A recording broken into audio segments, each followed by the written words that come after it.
Épisode 2, le déclic.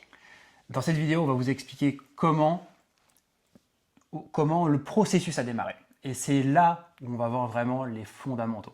Et dans cette vidéo, ça peut être un peu la partie un peu émotionnelle aussi, parce que ça, on va être sincère, on va dire les choses telles qu'elles sont, et on va chercher peut-être un peu au fond de nous-mêmes sur certaines choses.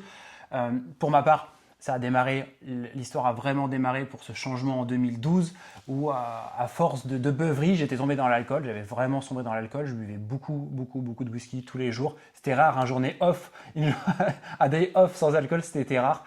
C'était tout le temps. Et du coup, j'étais monté jusqu'à 104 kilos. J'étais sous tous les soirs, j'étais très désagréable avec les gens quand j'avais bu, je pouvais devenir violent. C'était vraiment un truc horrible. Et ce 12 juillet 2012, je me vois dans le miroir, je vois mon père qui me tape, ça me tape en pleine poire. Et je me dis, c'est typiquement la seule personne à qui je ne veux pas ressembler dans la vie, c'est mon père. Et du coup, déclic. Et à partir de ce moment-là, je me suis dit, je vais changer.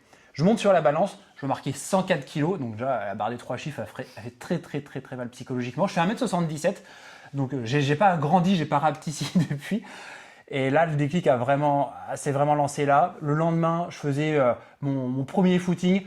N'allez pas croire que mon premier footing, c'était un footing à 15 à l'heure pendant 1 heure. J'ai fait 1,5 km autour de chez moi. J'étais complètement cuit avec des baskets des baskets civiles, avec un short c'était n'importe quoi. Mais j'ai démarré par quelque chose. Et ça a été le point essentiel pour cette histoire, c'est que tout a démarré de ce moment-là.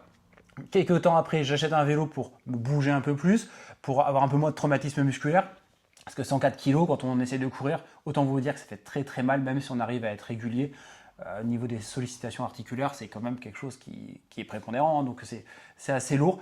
Jusqu'au moment où je vais sur le triathlon de Royan, et là je rencontre, déjà je vois cet effort qui est monumental, et je rencontre une personne qui deviendra un peu mon mentor dans le sport, et ça me fait un choc, quelqu'un qui était très humble, il faisait une très belle position il avait fait un très beau classement sur la course, et là je me suis dit, waouh, je vais être comme lui, je vais pouvoir être sympathique, je vais pouvoir avoir un corps de rêve, pouvoir changer. Et c'est là où je me mets au triathlon.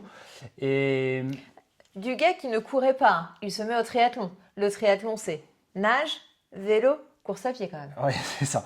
Le mec un peu extrême, mais j'avais besoin de bouleversement dans ma vie. Et à grand bouleversement, à grande décision. Et depuis, je vois ce triathlon, donc c'était septembre 2012. Je décide de m'y mettre dans le courant de l'année d'après parce qu'il faut investir dans le matériel, ça coûte assez cher.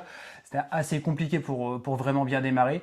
Je m'y mets, fais du hasard, là où je prends un club, là où je vais, la personne que j'ai rencontrée, c'est la même personne qui entraîne ce club. Et là, l'histoire commence, les nouvelles opportunités, les nouvelles rencontres, parce que autant vous dire que tous mes amis de l'époque qui étaient en mode beuverie ne sont plus mes amis, elles sont toujours des connaissances aujourd'hui, mais ils ne sont plus du tout présents dans ma vie. Vous partagez plus les mêmes centres d'intérêt. Complètement. Et ça, faut être OK avec ça, parce que c'est une période qui n'est pas facile d'enlever une bonne partie de ses amis, de ses proches, et du coup, reconstruire de nouvelles relations qui vont apporter un nouveau dynamisme, qui vont te pousser plus vers l'avant. Et depuis, c'est même là où j'ai rencontré mon meilleur ami, quelqu'un avec qui je suis extrêmement fraternel depuis ces 13 dernières années, avec qui on a parcouru beaucoup de choses, on a grandi aussi ensemble, on a évolué ensemble. Et ça a été vraiment ce chemin-là, le triathlon. Et puis jusqu'à vouloir en faire un extrême, jusqu'à 30-35 heures de sport par semaine. Mais en fait, j'ai perdu de 104, je suis descendu vite à 87 kilos en l'espace de 6-8 mois. Et là, c'était la stagnation pendant des années. Et je vous expliquerai ça un peu après. Je l'ai rencontré à cette période. Ben moi, pour la petite histoire, une nana qui essaye de croire à des formules magiques. Qu'est-ce que j'en ai bu, des boissons détox, des substituts de repas, pour histoire de dire que je prends pas des calories, etc., etc.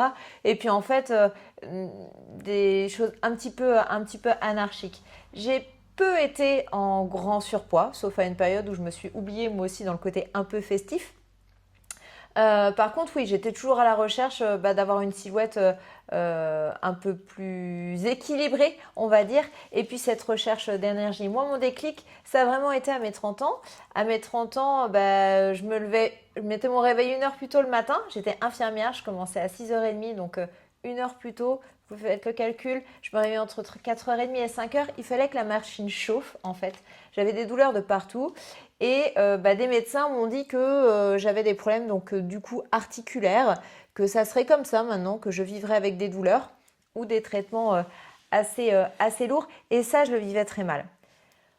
On m'avait évoqué le fait qu'en améliorant mon alimentation et en arrêtant complètement certaines catégories d'aliments, de nourriture, je pouvais avoir une amélioration sur mes douleurs, mais j'étais pas prête. J'étais pas prête à faire une croix sur ce que j'aime. Le pain, voilà, tout ce qui est produits laitiers, le sucre, tout ce qui est grillé, etc., etc. Et j'étais vraiment pas prête à ça. Les choses se sont faites au fur et à mesure, et il a été clairement l'initiateur de mon déclic. Pourquoi? Parce que son histoire m'a montré que c'était possible. Quand on s'est rencontrés, qu'on a mis les choses en place pour améliorer notre qualité de vie, j'en ai vu un bénéfice sur moi. En fait, c'est en commençant, en améliorant les choses, que j'ai vu mon bénéfice et que je me suis dit, ah ok, il y a d'autres solutions que de se priver, il y a d'autres solutions que de tout arrêter. Si je comprends comment mon corps fonctionne, comment il assimile les choses, alors que j'étais infirmière, hein, mais soyez sûrs. Hein. Et tu pesais combien à l'époque? Je ne sais même plus combien je pesais. Mais, pour rappel, tu pesais un peu plus de 70 kg. Ouais, j'étais à peu près, je fais 1m70, 70 kg. Ah, c'est pas ouf, mais c'est quand même pas mal. 56. C'est pas mon âge. Non, c'est le poids. Mais voilà, et pourtant à l'époque je me privais, je faisais du sport, je courais, je dansais, etc., etc. Je faisais du sport en salle également. Mais sauf que à partir du moment, si tu nourris pas bien ta machine ou si tu comprends pas comment elle fonctionne, parce que même si tu lui donnes pas assez à manger, elle est pas folle, elle va tout garder, elle va tout stocker. Et du coup, il fallait juste que je comprenne et que je me mette dedans. Exactement. Donc du coup, on a résumé un peu le déclic. Là, ce qu'on va pouvoir voir, c'est qu'est-ce qui a été vraiment mis en place. Quels étaient les plus grands facteurs de changement qui ont créé toute la différence sur la continuité de notre vie. Mais ça, on va le voir dans l'épisode 3. Donc, on se retrouve dans le prochain épisode et on vous souhaite une très belle journée. Ciao, ciao!